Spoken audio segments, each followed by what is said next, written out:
as she crossed her arms and refused to even glance at their boarding passes.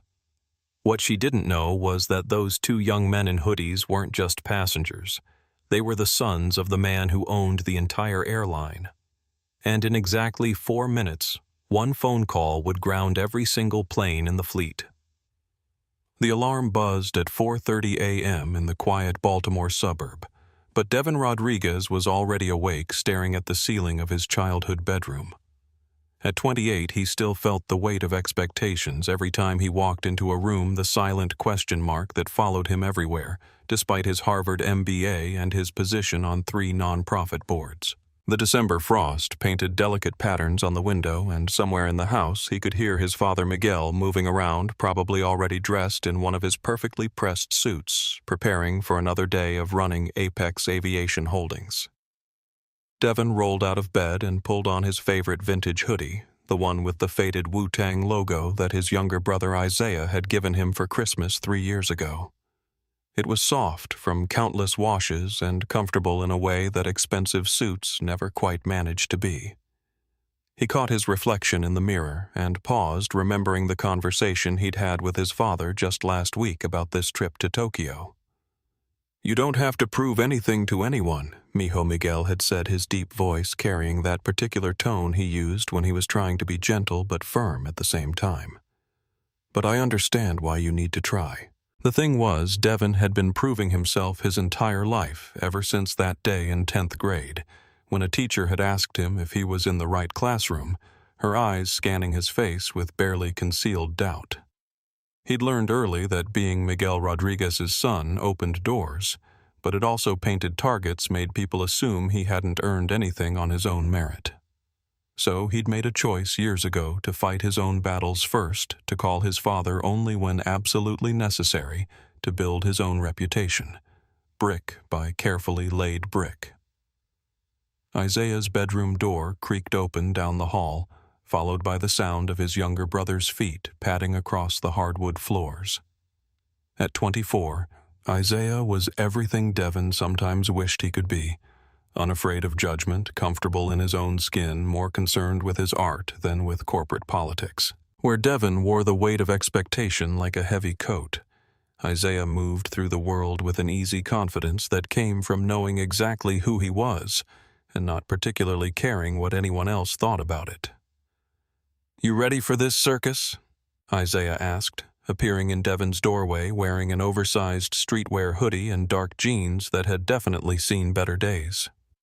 His hair was twisted into neat locks that their father pretended to disapprove of but secretly admired, and his dark eyes held that particular spark that meant he was either excited about something or planning mischief. Devin nodded, grabbing his leather messenger bag from the chair where he'd left it the night before. "Dad already leave?" "Nah, he's in the kitchen making that coffee that could wake the dead." Isaiah grinned. "You know he's nervous about us flying commercial instead of taking the company jet." It had been Devin's idea, actually, this whole commercial flight experiment. He wanted to experience travel the way their customers did, wanted to understand the pain points and frustrations that regular passengers faced when flying with Apex Aviation. It was part of a broader initiative he was proposing to the board, a customer experience overhaul that would put them ahead of their competitors in ways that actually mattered to people. Miguel was sitting at the kitchen island when they came downstairs, a steaming mug of Cuban coffee in his hands, and the Wall Street Journal spread out in front of him. At 55, he still looked like the kind of man who could command a room just by walking into it. Broad shoulders, salt and pepper hair, and eyes that missed absolutely nothing. He'd built Apex Aviation from a small regional carrier into one of the most respected airlines in the industry, and he'd done it through a combination of relentless work ethic and an absolute refusal to compromise on safety or integrity. "Morning, boys," he said, looking up from his paper with a smile that was equal parts pride and worry. "You sure you don't want to take the Gulf Stream? I could have you in Tokyo in 12 hours with a lot less hassle." "That's exactly why we're not taking it," Devin replied, accepting the coffee mug his father handed him and breathing in the rich, familiar aroma. "I need to see how our gate agents treat customers, how our cabin crew handles service, how the whole experience feels from a passenger perspective. Miguel nodded slowly, the expression on his face suggesting he understood the reasoning but didn't necessarily like it. "Just remember what I taught you both," he said, his voice taking on that serious tone that meant he was shifting into father mode. "You fight your own battles first. You stand up for yourselves, you maintain your dignity, and you don't let anyone diminish your worth. But if things get out of hand, if someone crosses a line that shouldn't be crossed, you call me immediately." Isaiah laughed, grabbing a banana from the fruit bowl and tossing it into his worn backpack. "Dad, we're flying first class to Tokyo, not walking through a war zone. What's the worst that could happen?" The question hung in the air for a moment, and Devon felt a strange chill run down his spine as if the universe was listening and taking notes. Miguel's expression darkened slightly the way it always did when his sons treated racism like something that happened to other people in other places in other times. "The worst that can happen," Miguel said quietly, "is that you forget that the world doesn't always see you the way I see you. The worst that can happen is that you assume your education and your manners and your first-class tickets will protect you from people who have already decided who you are based on nothing more than the color of your skin." Devon set down his coffee mug and walked over to his father, placing a hand on the older man's shoulder. "We'll be careful, Papi. We'll represent the family well." "You always do," Miguel replied, pulling both his sons into the kind of fierce hug that spoke of love and protection and the particular fears that came with being a black father in America. "Just remember, you're not just representing our family today. You're representing everyone who looks like you and gets treated like they don't belong. Don't let them make you smaller than you are." An hour later, they were in Devon's BMW navigating the early morning traffic toward BWI Airport. The December sky was that particular shade of gray that promised snow, and the radio was playing soft jazz that filled the comfortable silence between them. Devon found himself thinking about the last time he'd flown commercial nearly 2 years ago when he'd been coming back from a conference in Chicago. The flight had been delayed, the service mediocre, and he'd spent most of the time making mental notes about ways Apex could do better. "You know what I love about flying commercial?" Isaiah said, breaking into his thoughts. "Nobody expects anything from you. You're just another passenger trying to get from point A to point B. No meetings, no presentations, no need to be on all the time." Devon glanced at his brother and smiled. "That's because you don't spend your life thinking about profit margins and customer satisfaction scores." "Exactly," Isaiah grinned back. "I spend my life thinking about art and music, and whether that girl from the coffee shop is ever going to text me back. Much better use of mental energy, if you ask me."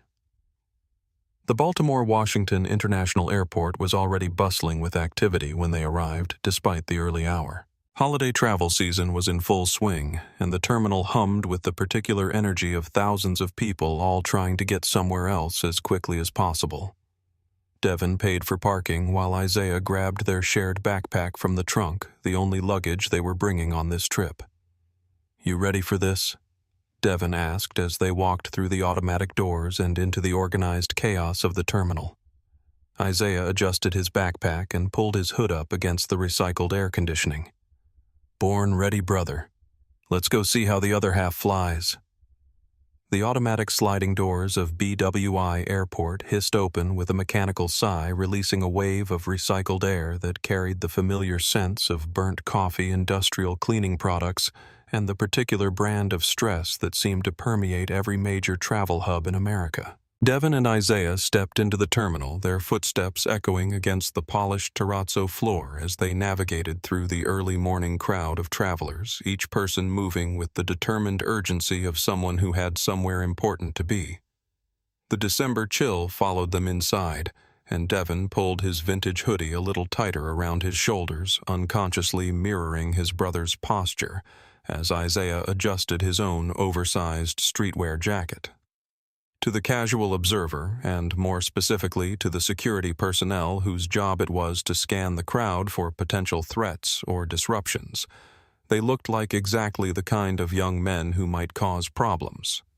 Two black guys in hoodies moving with easy confidence through a space that was primarily populated by business travelers in suits and families with expensive luggage. Devon noticed the looks first, the way eyes tracked their movement across the terminal, with a particular kind of attention that had nothing to do with curiosity and everything to do with suspicion.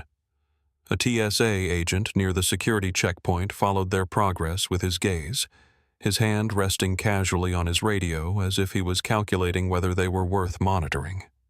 A woman in a designer coat clutched her purse a little tighter as they passed her lips, pursing in an expression that Devon had learned to recognize years ago, the universal look of someone who had already decided they didn't belong. "Feels like home," Isaiah murmured under his breath, his voice carrying just enough sarcasm to make Devon smile despite the familiar sting of judgment. They made their way through the main terminal, weaving between families, corralling excited children and business travelers, hammering away on laptops while they waited for boarding announcements. The holiday season had transformed the usually sterile airport environment into something almost festive, with garland draped along the information kiosks and Christmas music playing softly through the overhead speakers. But beneath the seasonal cheer, there was an underlying current of tension that seemed to intensify as they moved away from the general population areas and toward the premium services section of the terminal. The signage above the far desk gleamed in polished chrome and brushed steel, announcing in elegant script that they had reached the Apex Aviation First Class and Executive Medallion check-in area. The space was designed to convey luxury and exclusivity. Thick carpeting that absorbed sound leather seating arranged in intimate conversation areas and soft lighting that made everyone look like they were posing for a magazine advertisement. It was the kind of environment that was specifically created to make wealthy passengers feel special and important, and by extension to make everyone else feel like they were trespassing.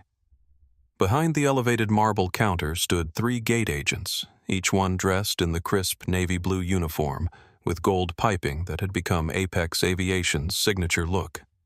They moved with the practiced efficiency of people who had spent years learning to read passengers at a glance, determining in seconds who deserved the full treatment and who could be processed quickly and dismissed.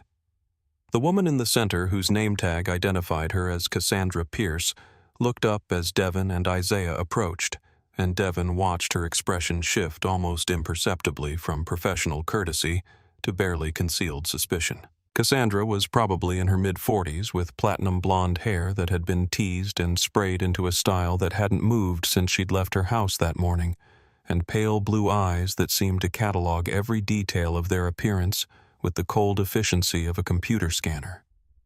She was exactly the type of employee who took pride in being a gatekeeper who found validation in her ability to separate the worthy from the unworthy, and who had probably never questioned whether her instincts about people might be influenced by something other than professional judgment. The atmosphere in the premium check-in area shifted as soon as they crossed the invisible boundary that separated the regular concourse from the first-class zone. Conversations became more hushed movements, more deliberate, and Devon could feel the weight of attention settling on them like a heavy blanket. The other passengers in line, a mix of older white business travelers and affluent families, turned to look at them with expressions ranging from curiosity to outright disapproval. "Good morning," Devon said as they approached the counter, his voice carrying the kind of polite confidence that he'd learned to project in situations like this. "We're checking in for Flight AX2847 to Tokyo." Cassandra looked at them for a long moment without responding, her eyes traveling from their hoodies to their single shared backpack to their faces, as if she was conducting some kind of mental inventory that would help her determine whether they were legitimate passengers or elaborate con artists. When she finally spoke, her voice carried the particular tone that service workers used when they were trying to be helpful, while simultaneously making it clear that help was a privilege, not a right. "This is the first-class check-in line," she said, slowly enunciating each word as if she was speaking to children or people who might not understand English very well. "Economy check-in is located back that way past the Starbucks and the Hudson News. You really can't miss it. It's the area with all the long lines and the people who look like they're in a hurry." Isaiah stepped up beside his brother, lowering his sunglasses just enough to make direct eye contact with Cassandra, and Devon could see the muscle in his jaw tightening the way it always did when he was working to keep his temper in check. "We know where we are," Isaiah said, his voice calm but carrying an undertone that suggested his patience was not unlimited. "We're in the right place." Cassandra's expression hardened, the professional mask slipping just enough to reveal the genuine irritation underneath. She crossed her arms over her chest, the gold wings on her lapel catching the overhead lighting in a way that seemed almost defiant. I seriously doubt that she replied, her tone now openly dismissive. "Tickets, please. And I'll need to see identification for both of you along with confirmation of your return flights and proof of funds for your travel expenses." Devon pulled out his phone, navigating to the Apex Aviation app and pulling up their boarding passes. The QR codes were clearly visible on the screen, along with the distinctive formatting that marked them as executive black members, a status level that was available only to the top 0.1% of the airline's customers. He held the phone out toward Cassandra, expecting her to scan the codes and process their check-in with the efficiency that was supposedly the hallmark of the premium passenger experience. Instead, Cassandra glanced at the phone dismissively and shook her head. "I don't scan personal devices," she said, waving her hand as if she was shooing away a persistent insect. "Company policy requires physical boarding passes for first-class passengers. You'll need to go to one of the self-service kiosks to print your actual tickets before I can help you." Devon felt something cold settle in his stomach as he looked at Cassandra's face, recognizing the particular expression that meant this was going to be more complicated than it should be. In all his years of flying with Apex and with other airlines, he had never been asked to print physical boarding passes when he had perfectly valid digital ones, and he knew with absolute certainty that no such policy existed. But he also knew that arguing about non-existent policies with gate agents was usually a losing battle, so he kept his voice level and tried a different approach. "Ma'am, I fly with Apex Aviation regularly, and I've never been required to print physical passes when I have the mobile app," he said, holding up his phone so she could see the screen more clearly. "These are legitimate boarding passes for seats 2A and 2B on Flight AX2847, and as you can see, we're executive black members with full first-class privileges." Cassandra barely glanced at the phone before shaking her head again, this time with an expression that suggested she was dealing with particularly slow children who couldn't seem to grasp simple instructions. "The policy changed last week," she said, the lie rolling off her tongue with practiced ease. "All premium passengers are now required to have physical documentation to ensure security and prevent fraud. I'm sure you can understand why we need to be extra careful about who we allow in the first-class cabin." Isaiah stepped closer to the counter, and Devon could see his brother's hands clenching into fists before he deliberately relaxed them and placed his palms flat on the marble surface. "Since when do you have dress code policies for paying customers?" Isaiah asked, his voice still controlled but carrying an edge that hadn't been there before. "Because I flew through this exact airport last month wearing pretty much the same outfit and nobody said anything about needing to meet some kind of appearance standard." "Well, things change," Cassandra replied with a shrug that was clearly meant to convey that she didn't particularly care about their past experiences or their current frustration. "We've had issues recently with passengers who don't understand the expectations that come with flying in our premium cabins, and management has decided that we need to be more selective about who we allow access to these areas." The words hung in the air between them like smoke, carrying implications that everyone present understood, but that no one wanted to acknowledge directly.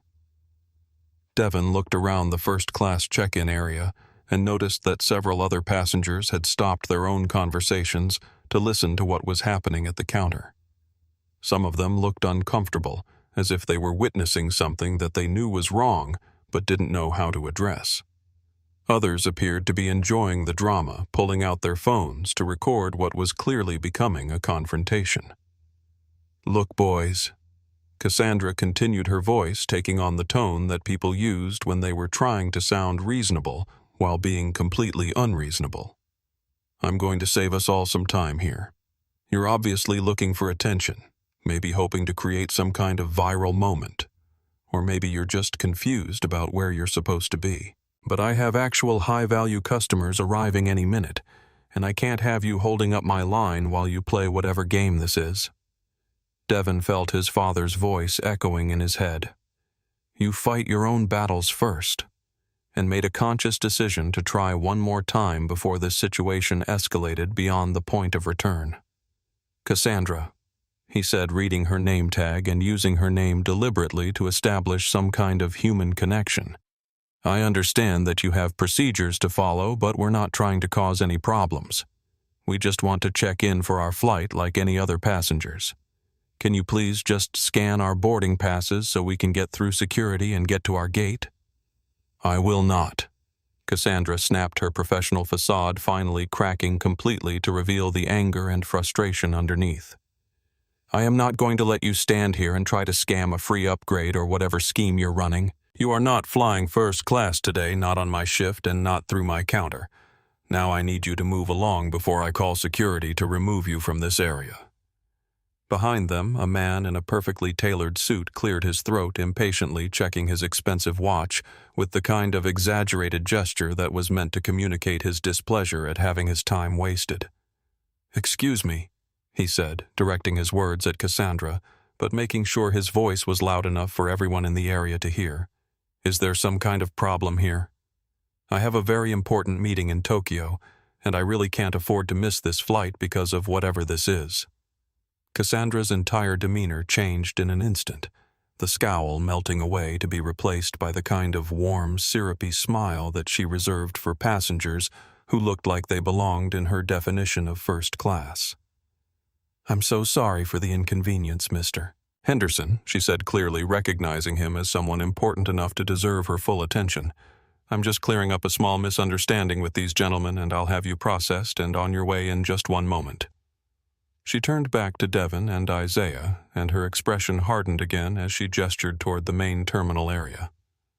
"You need to leave this area immediately," she said, her voice loud enough to carry to the other passengers and the security guard who had been watching the interaction from across the waiting area.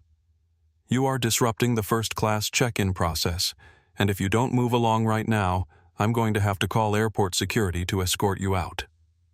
Devon looked at his brother, seeing his own frustration and disbelief reflected in Isaiah's dark eyes, and made a decision that he knew his father would understand, even if he didn't entirely approve of it. Sometimes the only way to reveal the depth of a problem was to let it fully manifest itself, to allow the people in charge to demonstrate exactly who they really were when they thought they had all the power. "You're making a mistake," Cassandra Devon said quietly, his voice carrying the kind of certainty that comes from knowing something that other people don't. "You're making a very big mistake." "The only mistake here," Cassandra hissed, her voice rising enough that heads turned throughout the premium check-in area, "was you thinking you could walk in here like you own the place." "Security." The security guard, a burly man with a buzz cut and a uniform that was clearly too tight across his shoulders, had been waiting for this moment since he'd first spotted the brothers entering the premium area. Rick Morrison was the kind of man who had taken the job specifically because it gave him the authority to remove people he didn't think belonged in certain spaces, and he approached the counter with the swagger of someone who was finally getting to do what he'd been hired for. "Is there a problem here?" Miss Pierce Rick asked, positioning himself between the brothers and the check-in counter in a way that was clearly meant to intimidate them into backing down and walking away quietly. "These individuals are refusing to leave the first-class area," Cassandra announced, her voice now carrying the particular tone of someone who was performing for an audience. "They have no valid credentials that I've been able to verify. They're becoming increasingly aggressive, and they're disrupting the experience for our legitimate premium passengers."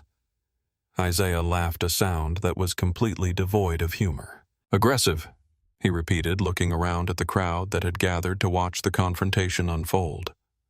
"We're standing here holding a phone with valid boarding passes, asking to be treated like paying customers.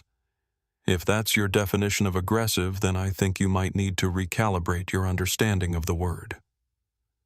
Rick stepped closer to Isaiah, close enough that the younger man could smell the coffee on his breath and see the small beads of sweat forming along his hairline, despite the air conditioning that kept the terminal at a constant 68 degrees.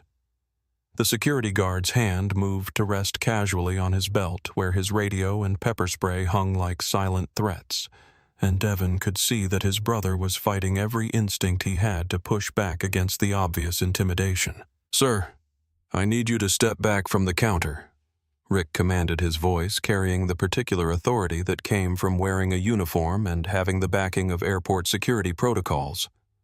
"Miss Pierce has asked you to move along, and I'm here to ensure that her instructions are followed without any further disruption to the other passengers." Isaiah didn't move, didn't step back, didn't acknowledge the command in any way that could be construed as compliance.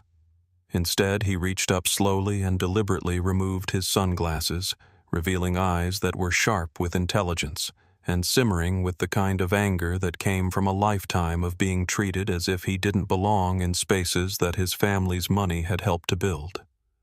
"Don't touch me," he said quietly, his voice carrying a warning that was impossible to miss.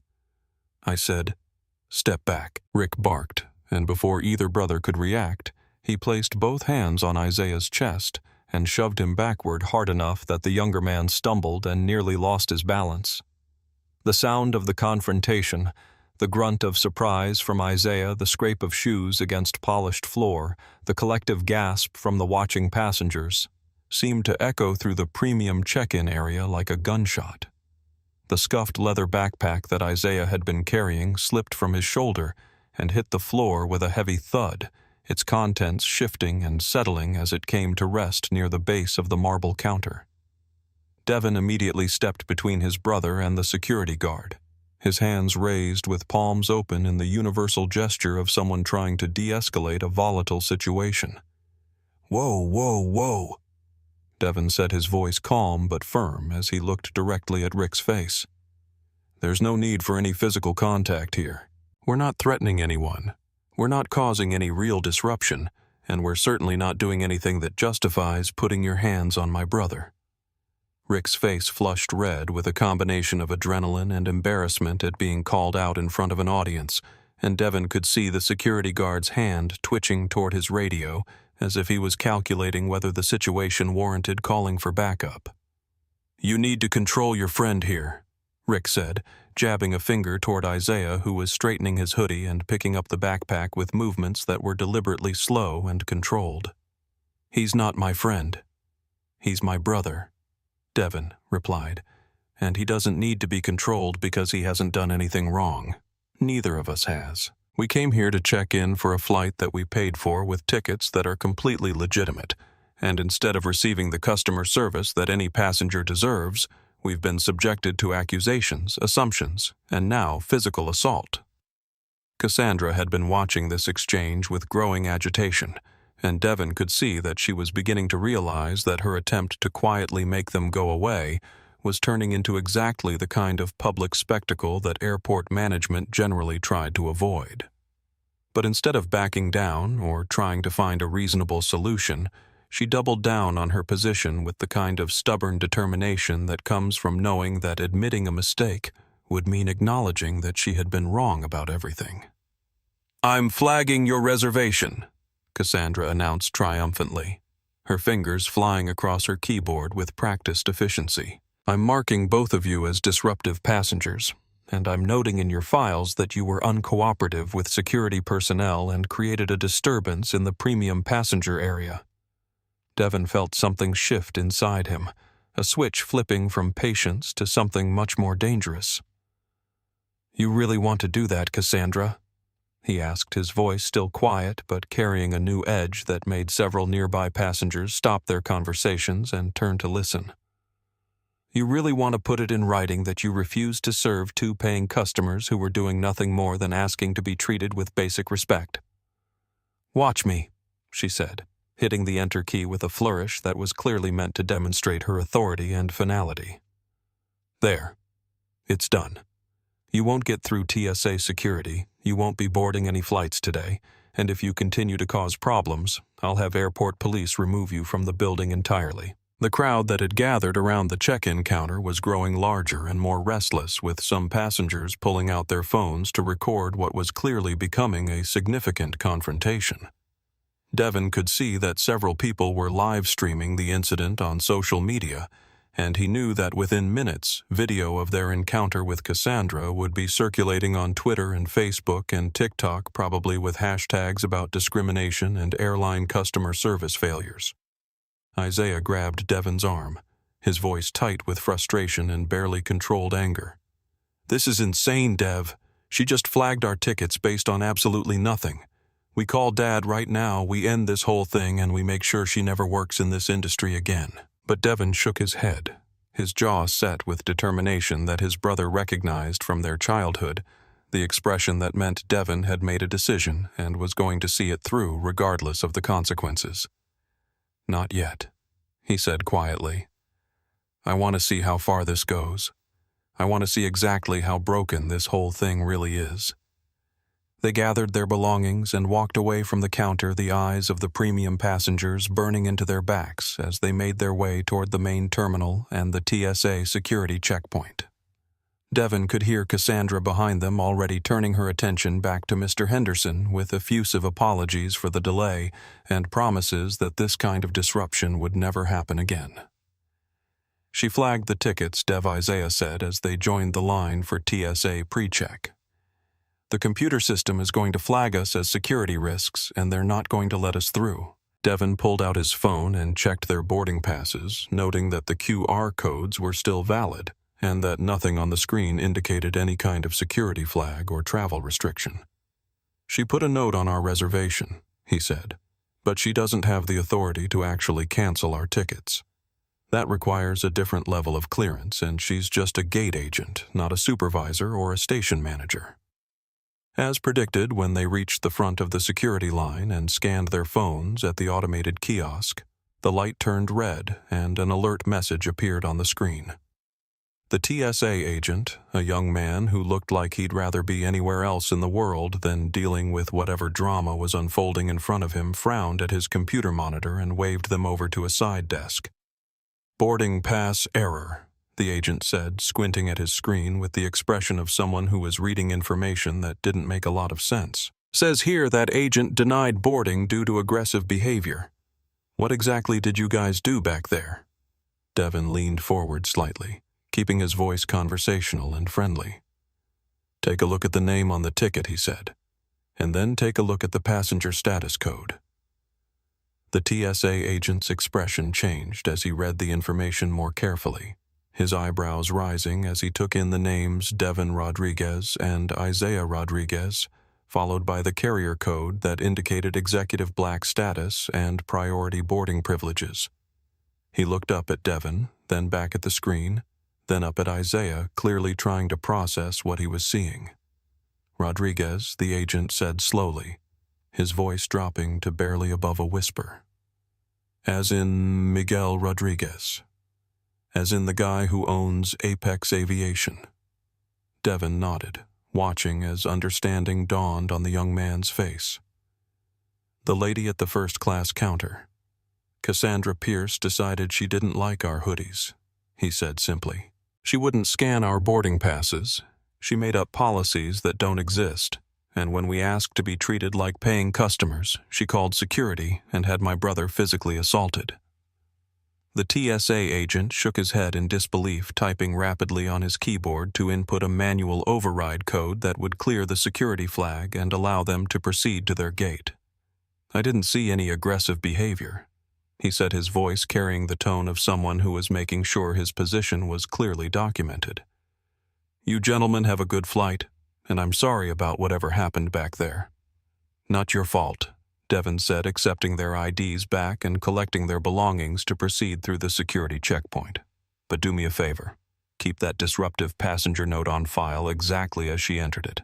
I want there to be a permanent record of what she tried to do." They made their way through the terminal toward Gate B-22, weaving through the holiday crowds and the inevitable chaos of a major airport during peak travel season. Devon found himself thinking about his father's words from that morning about representing everyone who looked like them and who got treated like they didn't belong, and he felt the weight of responsibility settling on his shoulders like a familiar burden. The gate area was crowded with passengers waiting for the Tokyo flight, a mix of business travelers, tourists, and what appeared to be several family groups heading overseas for holiday vacations.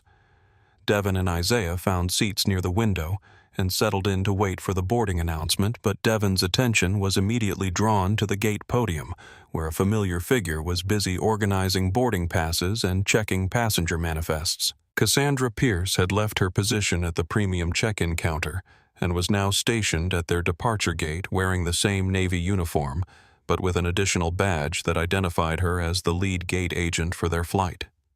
She was moving with the kind of purposeful energy that suggested she was preparing for something specific, and when her eyes met Devon's across the crowded waiting area, he saw a flash of something that looked like triumph mixed with anticipation. "She followed us here." Isaiah observed his voice carrying a mixture of disbelief and grudging admiration. "She actually left her regular post to come to our gate and make sure we don't get on this plane."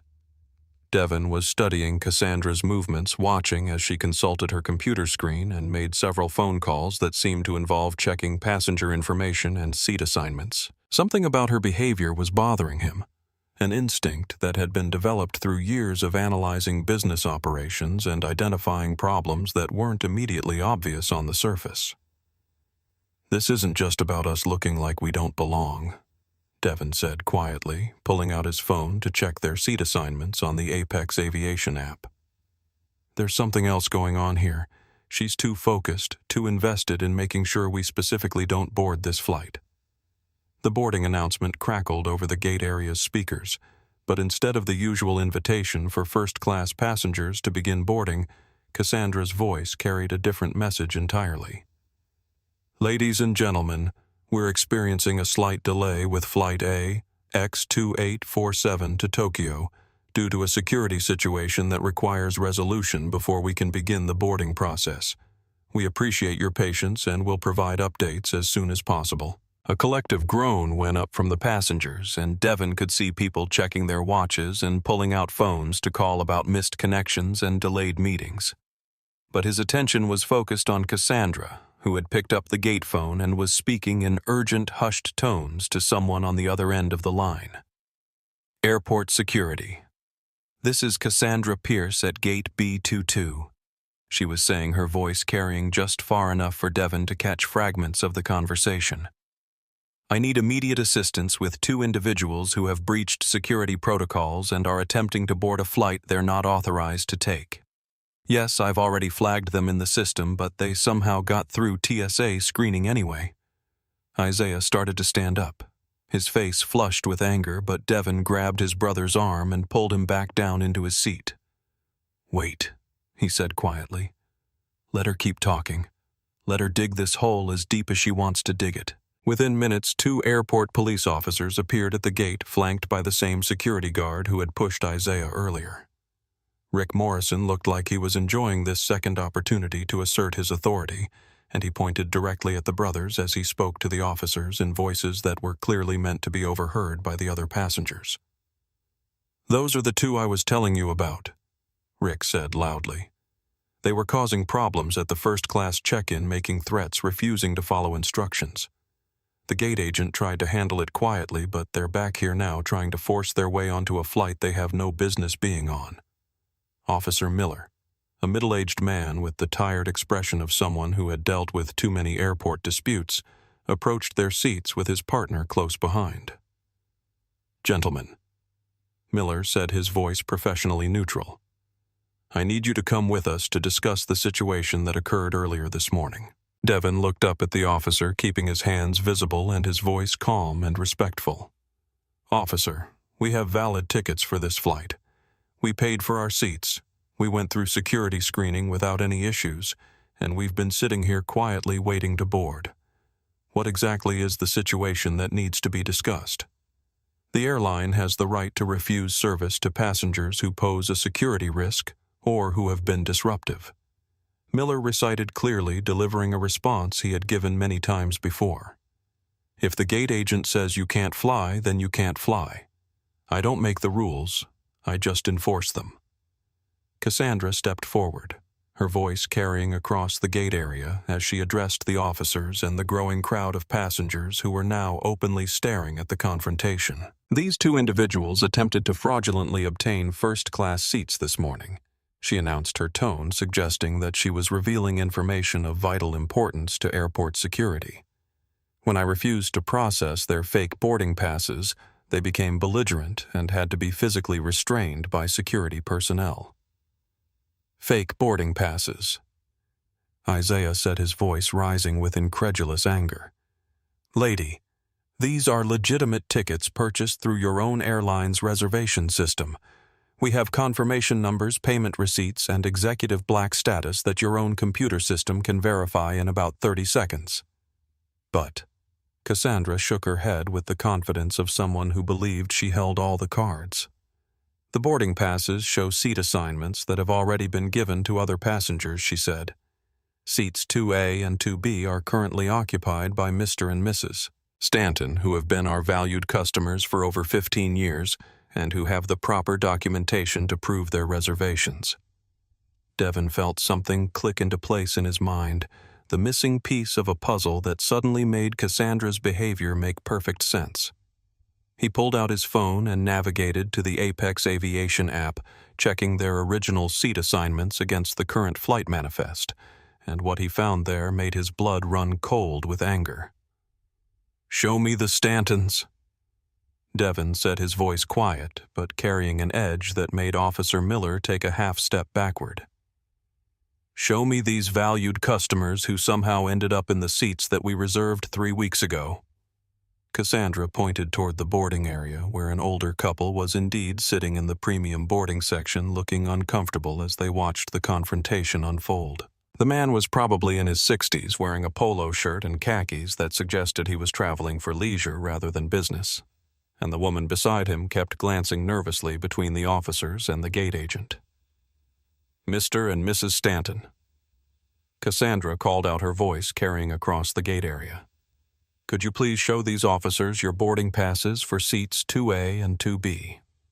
The older man stood up slowly, reaching into his shirt pocket to pull out a folded piece of paper that he handed to Officer Miller, with hands that were clearly shaking. The officer examined the boarding pass, comparing it to the information on his incident report, and Devin could see the exact moment when the pieces started coming together in the policeman's mind. "These are buddy passes," Officer Miller said, his voice carrying a note of confusion as he looked back and forth between the boarding pass and Cassandra's face. "These aren't regular tickets. These are employee, friend, and family discounts." Devin stood up, keeping his movements slow and deliberate to avoid giving Rick any excuse to escalate the physical confrontation. "Officer," he said, "I think you need to ask Miss Pierce how Mr. and Mrs. Stanton ended up with buddy passes for seats that were already reserved and paid for by other passengers."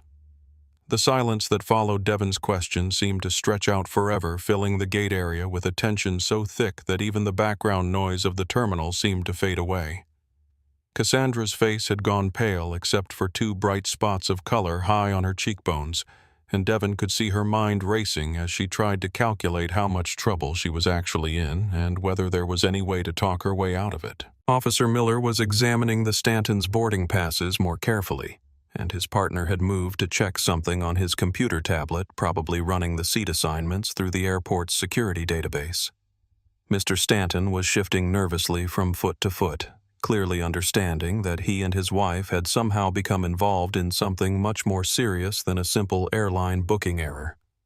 Miss Pierce, Officer Miller said, his voice taking on the particular tone that police officers used when they were transitioning from routine inquiry to actual investigation. "I need you to explain how these passengers ended up with buddy passes for seats that were apparently already assigned to other customers." Cassandra opened her mouth to respond, but before she could speak, Devin made a decision that he knew would change everything that happened next. He had given her multiple opportunities to handle this situation professionally, had tried to de-escalate the confrontation at every step, and had been patient far beyond what any reasonable person would expect. But patience had its limits, and his had just been reached. "Actually," Devin said, pulling out his phone and scrolling through his contacts, I think it's time for someone with more authority to handle this situation." Isaiah recognized the look on his brother's face, the expression that meant Devon had shifted from trying to solve a problem diplomatically to preparing to solve it with overwhelming force. "Dev," he said quietly, "you sure about this?" Devon nodded, finding his father's number in his contacts and hitting the call button. He looked directly at Cassandra as the phone began to ring, watching her face as understanding began to dawn about what was about to happen. "I'm sure," he said, holding the phone so that everyone in the immediate area could hear it. The phone rang once, twice, and then Miguel Rodriguez's deep, commanding voice filled the suddenly silent gate area. "Devon, you boys in Tokyo yet?" "No, Dad." Devon said, his voice calm and clear as he stared directly at Cassandra Pierce's increasingly pale face. "We're still in Baltimore. We're at Gate B22 and we're having some problems with airport staff. The gate agent, Cassandra Pierce, has refused to honor our reservations, called us fraudulent passengers, had security assault Isaiah, and is now trying to have us arrested for trespassing." The silence on the other end of the phone was so complete and so heavy that it seemed to have physical weight pressing down on everyone in the gate area like an invisible force. Devon had heard his father angry before, had witnessed Miguel's controlled fury when dealing with business competitors or incompetent employees, but this silence was something different entirely. This was the sound of a man who was calculating exactly how much damage he was prepared to inflict and how far he was willing to go to protect his family. When Miguel finally spoke, his voice was so quiet that everyone in the gate area had to strain to hear it. But there was something in that controlled whisper that was more terrifying than any amount of shouting could have been. "She did what? She refused to scan our boarding passes." Devon continued his voice steady as he recounted the morning's events for his father, and by extension for the crowd of passengers who were now recording everything on their phones. "She made up policies that don't exist, claimed we were trying to scam upgrades called security when we asked to be treated like paying customers, and then followed us to the gate to make sure we couldn't board our flight." "Is the phone on speaker, son?" "Yes, sir. Put her on." Cassandra looked like she was about to be sick, her face now completely drained of color and her hands shaking as she stared at the phone in Devon's hand. She shook her head frantically as if refusing to take the call could somehow make the whole situation disappear. But Devon held the phone out toward her with the patience of someone who was prepared to wait as long as necessary. "Miss Pierce," Devon said, his voice carrying just enough authority to cut through her panic. "There's someone who wants to speak with you." Cassandra approached the phone like it was a dangerous animal that might bite her, leaning forward just enough to speak toward the device while staying as far away from it as possible. "Listen," she said, her voice shaking. "Whoever this is, your sons were causing a scene and I was just following security protocols. This is Miguel Rodriguez." The voice from the phone interrupted, cutting through her explanation like a blade through paper. "I am the CEO of Apex Aviation Holdings. I own this airline. I own the plane you're standing next to.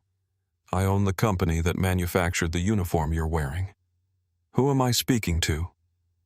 The words seemed to hit Cassandra like physical blows, each one causing her to take a half-step backward until she was pressed against the gate counter with nowhere else to go.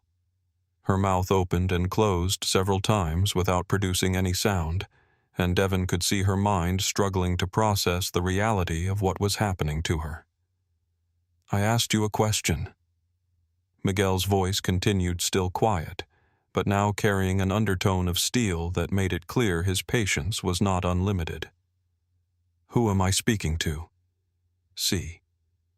"Cassandra Pierce," she finally managed to stammer out, her voice barely above a whisper. "I'm the lead gate agent for Flight AX2847, and I was just following company policy regarding passenger security and company policy." Miguel's voice rose just enough to cut off her explanation, and Devon could hear the dangerous edge that meant his father was moving from controlled anger to something much more volatile. "Does company policy require you to profile paying customers based on their clothing?" Does company policy suggest that you refuse to scan valid boarding passes? Does company policy recommend that you have the police called on passengers whose only crime was asking to be treated with respect? Officer Miller had been listening to this conversation with growing alarm, and Devon could see the policeman beginning to understand that he had walked into the middle of something much more complicated than a simple airport disturbance. Miller stepped closer to the phone, his voice respectful but urgent. "Mr. Rodriguez, this is Officer Miller with the airport police. We were called here because Miss Pierce reported a security incident involving disruptive passengers, but I have to say that your sons have been completely cooperative and respectful throughout this entire interaction." Officer Miller Miguel's voice came through the speaker. "Thank you for treating my boys with professionalism.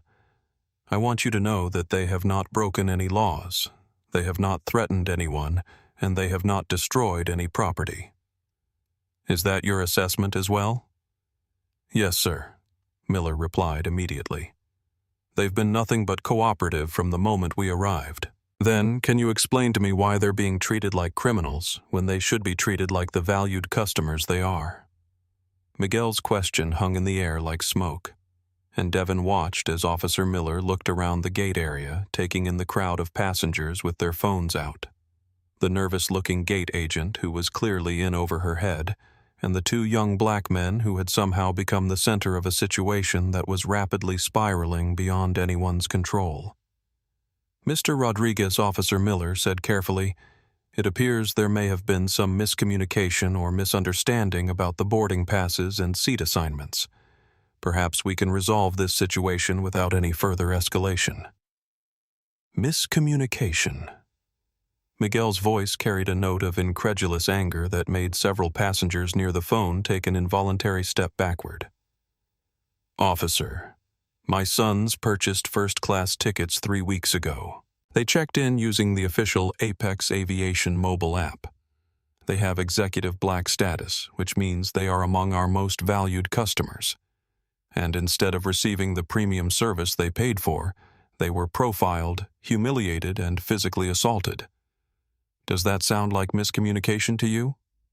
Devon could see that the situation was beginning to attract attention from throughout the terminal, with travelers from other gates stopping to see what was causing the commotion at Gate B-22. Several Apex Aviation employees had appeared at the edges of the crowd, looking nervous and whispering among themselves as they tried to figure out what was happening and whether they needed to get involved. Dad Devon said, speaking directly into the phone, "There's more. Miss Pierce didn't just refuse to serve us because of how we look. She gave our seats to other passengers. She issued buddy passes to people she knows personally and bumped us from our reserved seats to cover up what she did."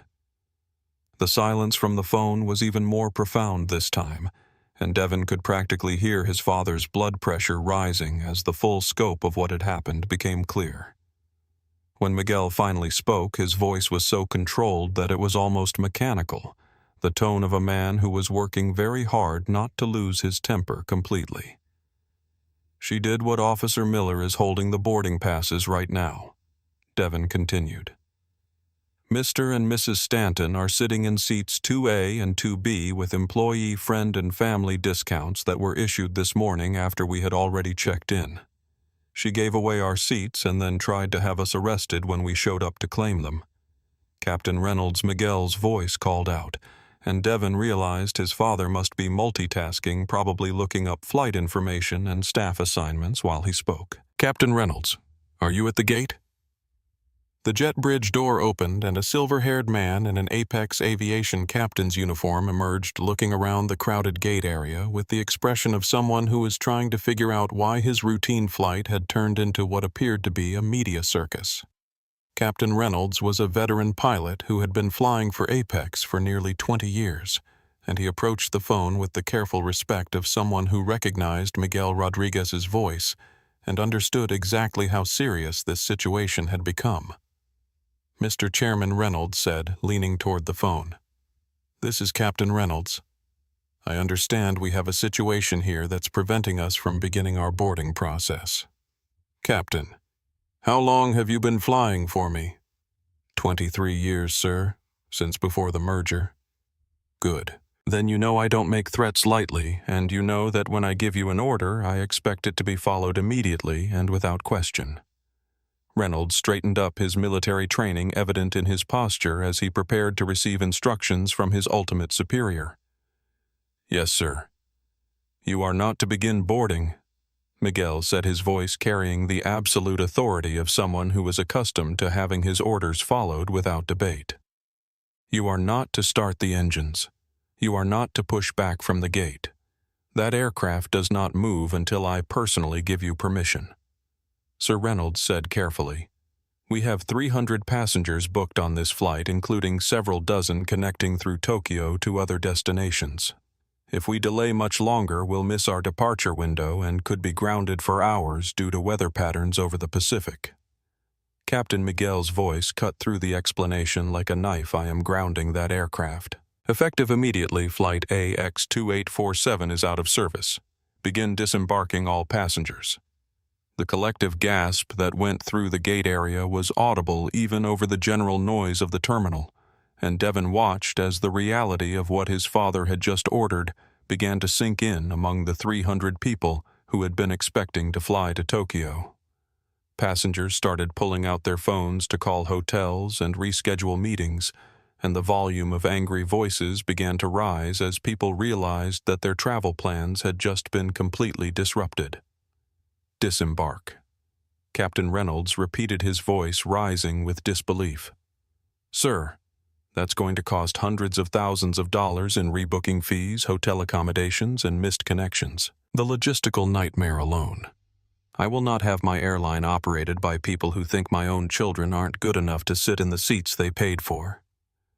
Miguel interrupted, his voice now carrying the full weight of his authority and his anger.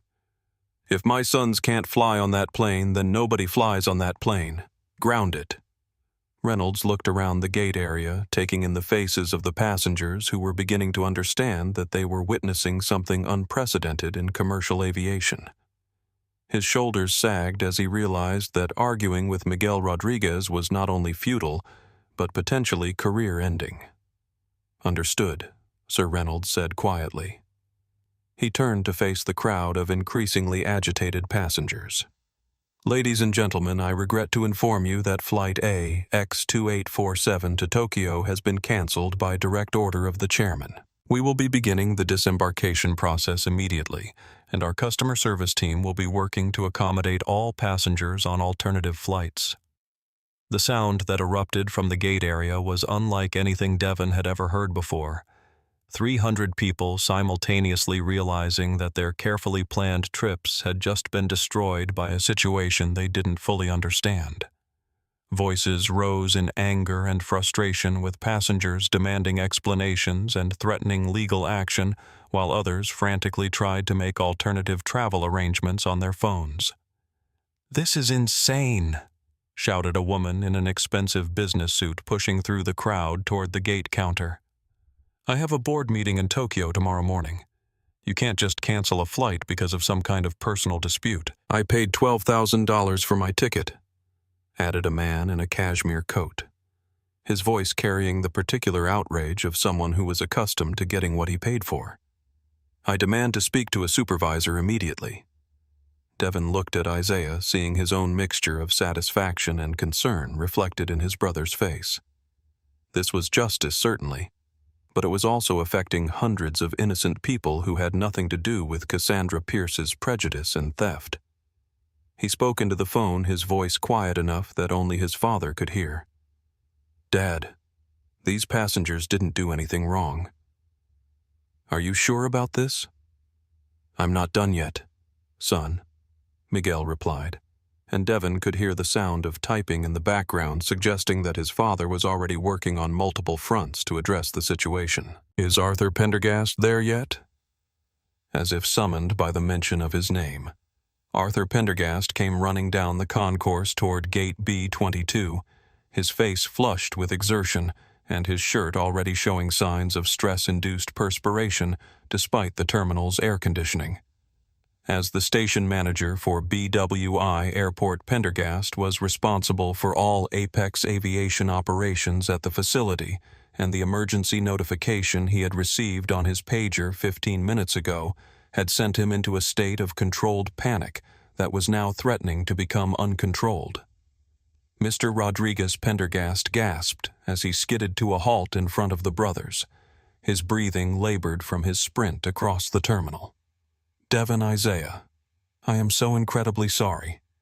I was in an operations meeting on the other side of the terminal when I got the alert, and I came as soon as I could." Devin handed him the phone, watching as the middle-aged station manager took the device with hands that were visibly shaking. Pendergast had been with Apex Aviation for nearly 15 years, working his way up from baggage handler to his current position, and he understood better than most people exactly how serious it was when Miguel Rodriguez personally intervened in day-to-day operations. Mr. Chairman Pendergast said into the phone, his voice carrying the respectful tone of someone who was speaking to a person who could end his career with a single phone call. "I'm here, and I'm taking immediate control of the situation." Arthur Miguel's voice came through the speaker, still carrying that dangerous edge of controlled fury. "You're not taking control fast enough. I want Miss Pierce removed from her position immediately. I want her badge confiscated, her access revoked, and her employment terminated effective right now." Pendergast turned toward Cassandra, who had been standing against the gate counter looking like she was trying to disappear into the wall. His face was purple with a combination of anger and embarrassment as he realized that one of his employees had created a situation that was going to cost the company hundreds of thousands of dollars and untold damage to their reputation. "Cassandra," he said, his voice tight with controlled rage, "give me your badge and your radio right now." "Arthur, please." Cassandra pleaded, tears streaming down her face as the reality of her situation finally hit her completely. "I didn't know who they were. They were dressed like... I thought they were trying to scam upgrades. I was just following security protocols." "Security protocols?"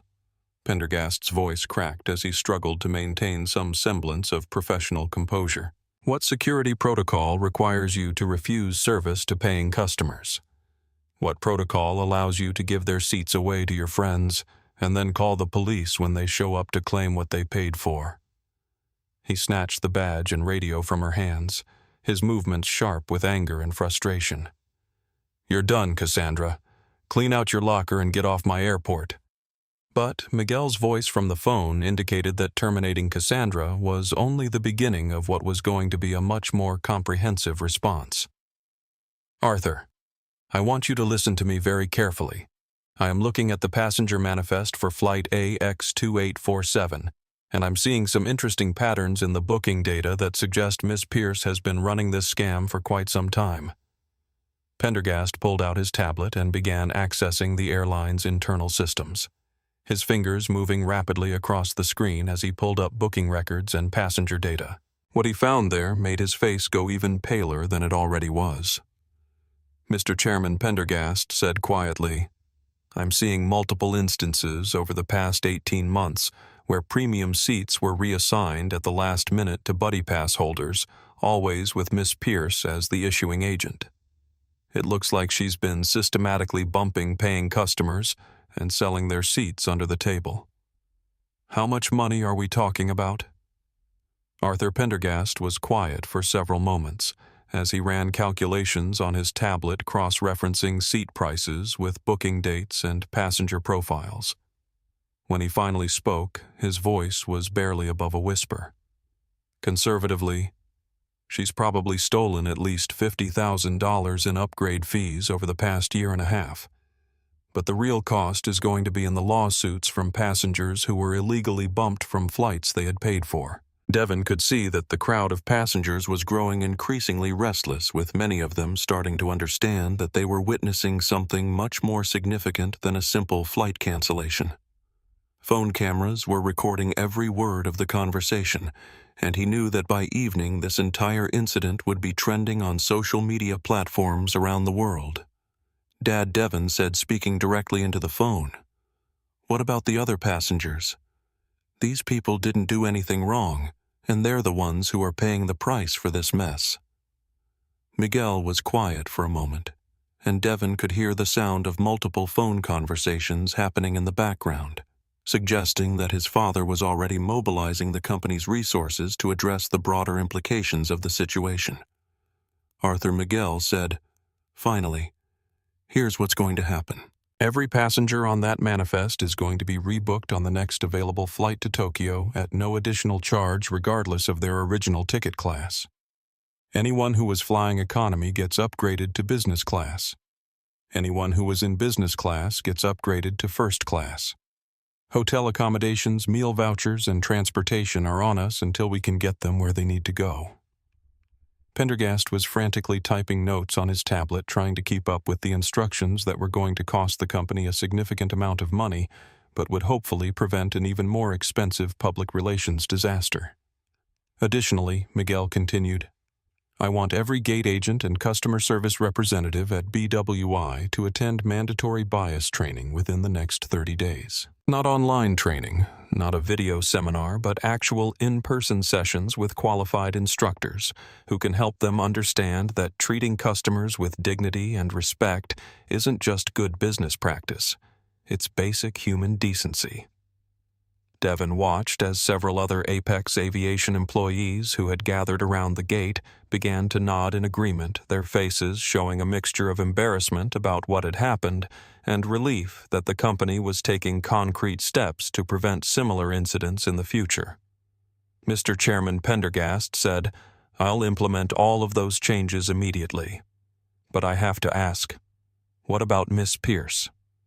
Are we going to pursue criminal charges for the theft and fraud?" "That decision," Miguel said, "is going to be up to my sons. They're the ones who were victimized by her actions, and they're the ones who get to decide whether she faces criminal prosecution or whether this ends with her termination and disgrace." Devon looked at his brother, seeing the same mixture of anger and exhaustion in Isaiah's eyes that he felt in his own heart. They had won, certainly. Cassandra had been exposed and terminated. The broader pattern of discrimination had been revealed and would be addressed, and their father had made it clear that this kind of treatment would not be tolerated.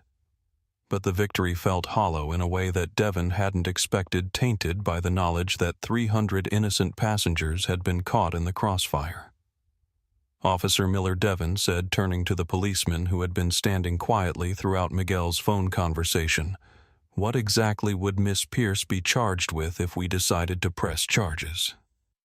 Miller consulted his notes and spoke with the careful precision of someone who was making sure his words were being recorded accurately by the dozens of phone cameras pointed in his direction. Grand larceny for the theft of upgrade fees, wire fraud for the manipulation of the airline's computer systems, filing false police reports, and potentially civil rights violations for discriminatory treatment based on race. How much time would she be looking at? Conservatively 5 to 7 years in federal prison, plus restitution to the airline and to any passengers who were illegally bumped from flights. Devon walked over to where Cassandra was standing, her face streaked with tears and her hands shaking as she tried to come to terms with the complete destruction of her life and career. He studied her face for a long moment, looking for some sign of genuine remorse rather than just fear of consequences. "Cassandra," he said quietly, his voice carrying none of the anger that had been building throughout the morning. "Do you understand what you did wrong here?" She nodded frantically, tears streaming down her face as she struggled to find words that might somehow mitigate the disaster she had created. "I'm sorry," she whispered. "I'm so sorry. I didn't know who you were, and I made assumptions, and I should never have." "That's not what I asked you," Devon interrupted gently. "I asked if you understand what you did wrong." Cassandra looked confused, as if the question was somehow more complicated than it appeared on the surface. I gave away your seats to people who shouldn't have had them, and I called security when you tried to board, and I should have just scanned your passes like you asked." Devon shook his head, realizing that she still didn't grasp the fundamental issue that had led to everything else. "Cassandra, you looked at 2 young black men in hoodies and decided we were criminals before we even opened our mouths. You refused to treat us like human beings, let alone like customers who had paid for a service. Everything else that happened, the seat theft, the false police reports, the humiliation, All of that flowed from that original decision to see us as threats instead of people.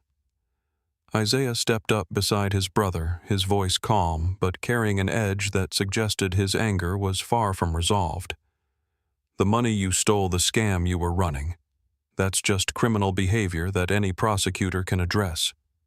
But the way you looked at us, the assumptions you made, the way you tried to use your uniform and your authority to make us feel small, that's the real damage you did today. Cassandra's sobbing intensified as she began to understand the full scope of what she had done, not just to them, but potentially to dozens of other passengers over the months and years she had been in a position of power. "Please," she whispered, looking back and forth between the brothers. "I have a mortgage. I have children. I made a terrible mistake, but I can learn. I can change." "You made a choice," Devin said simply.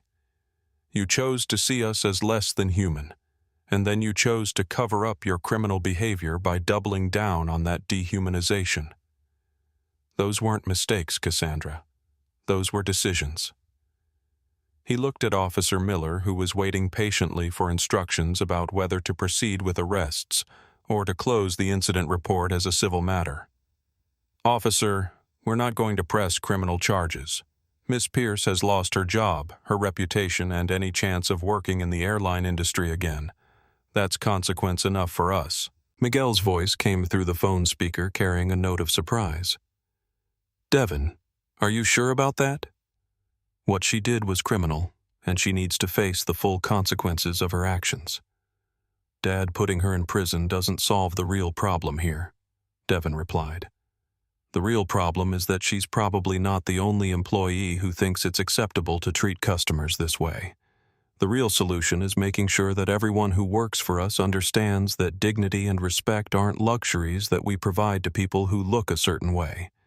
They're basic requirements of human interaction." Isaiah nodded in agreement. "Plus, she's going to have to live with the knowledge that her prejudice and her greed cost 300 people their travel plans and cost the company hundreds of thousands of dollars. That's a heavy burden to carry for the rest of her life." Pendergast had been listening to this conversation while simultaneously coordinating the massive logistical effort required to rebook 300 passengers on alternative flights, and he looked up from his tablet with an expression of profound relief mixed with continuing worry about the long-term implications of the day's events. "Mr. Chairman Pendergast said into the phone, the customer service team is making good progress on rebooking passengers, and I've already contacted the training department about implementing the bias awareness program you requested. But I have to ask, how do we prevent this from happening again?" Miguel was quiet for a moment, and Devin could hear the sound of typing and phone conversations continuing in the background as his father managed multiple aspects of the crisis simultaneously. "Arthur, I want you to implement a new policy effective immediately. Anytime a gate agent or customer service representative refuses service to a passenger, they have to document their decision in writing with specific reasons that can be reviewed by a supervisor. No more arbitrary decisions based on gut feelings or assumptions." Additionally, Miguel continued, "I want mystery shoppers, people of different races, ages, and economic backgrounds, testing our customer service at every major airport where we operate. If we find patterns of discriminatory treatment, we address them immediately through retraining or termination." Devin felt a sense of satisfaction as he listened to his father outline these changes, realizing that their awful morning was going to result in concrete improvements that would benefit thousands of future passengers. But there was still one more thing that needed to be addressed. Dad Devin said, "What about our flight to Tokyo? We still have that board meeting tomorrow morning." "Don't worry about that," Mijo Miguel replied, and Devin could hear the smile in his father's voice. "I'm already in the air. The company jet will be at BWI in about 90 minutes and we'll fly to Tokyo together. I want to hear about this morning in detail, and I want to make sure you boys are okay after everything you've been through." The private jet that carried them to Tokyo was a different world entirely from the chaos and humiliation of BWI Airport. But Devin found himself thinking less about the luxury of leather seats and personal service than about the broader implications of what had happened that morning. As they flew over the Pacific Ocean, 38,000 feet above the problems and prejudices that still plagued ground-level interactions, he felt a strange mixture of exhaustion and exhilaration. Miguel had listened to their detailed account of the morning's events with the focused attention of someone who was mentally cataloging every failure in his company's processes and every opportunity for improvement. But more than that, Devon could see the pride in his father's eyes as he heard about how his sons had handled themselves under pressure, maintaining their dignity even when they were being treated as criminals. "You did the right thing letting Officer Miller handle Cassandra without pressing charges," Miguel said as they began their descent into Tokyo. "Prison would have just made her a victim in her own mind. This way, she has to live with the consequences of her choices, and hopefully she learns something that makes her a better person." Isaiah, who had been quietly sketching in his notebook throughout the flight, looked up with an expression that was more thoughtful than angry.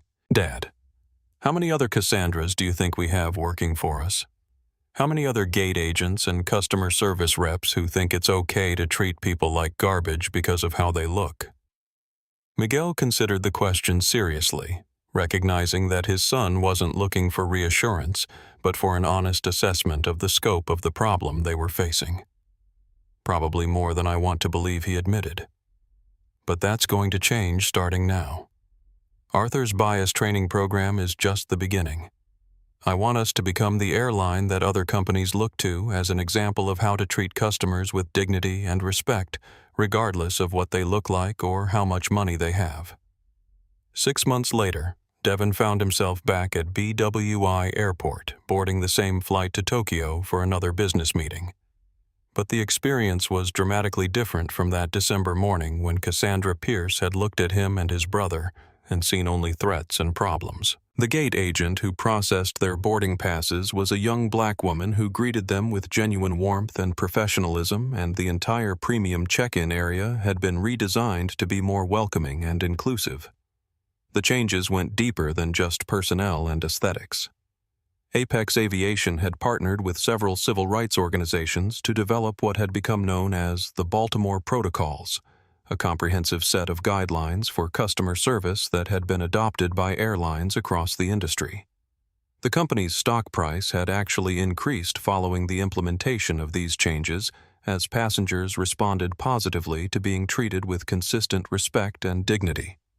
Devon had taken a more active role in the family business following the incident, working with the customer experience team to identify and eliminate sources of bias in their policies and procedures. Isaiah had created a powerful art installation about the experience, which was currently touring museums around the country and raising awareness about the subtle and not-so-subtle ways that prejudice manifested in everyday interactions. But perhaps most importantly, the Rodriguez Family Foundation had established a scholarship program that was putting young people from underrepresented communities through flight training and aviation management programs.